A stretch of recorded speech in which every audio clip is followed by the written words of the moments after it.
While serving as a fire team leader with Company G, 2nd Battalion, 9th Marines, 3rd Marine Division, on February 5, 1969 in the A Sha Valley in Vietnam, Lance Corporal Thomas Noonan was leading his Marines in a movement from a hilltop position southeast of the Vandergrift Combat Base to a new location.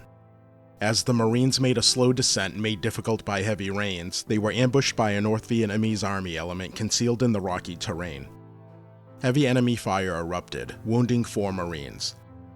Multiple rescue attempts were made, but each was driven back by the relentless incoming fire.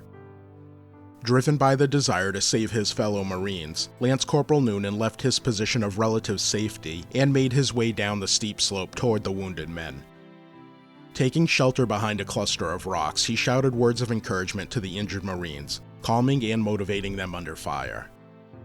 Then, in a burst of fearless determination, Lance Corporal Noonan sprinted across the fire-swept ground and began dragging the most critically wounded Marine to safety. He was then hit by enemy fire and knocked to the ground, but he got back up and continued pulling his fellow Marine toward cover. Sadly, before he could reach safety, Lance Corporal Noonan was mortally wounded.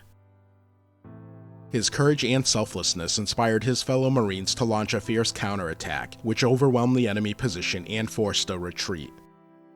For his actions that day, Lance Corporal Thomas Noonan was posthumously awarded the Medal of Honor.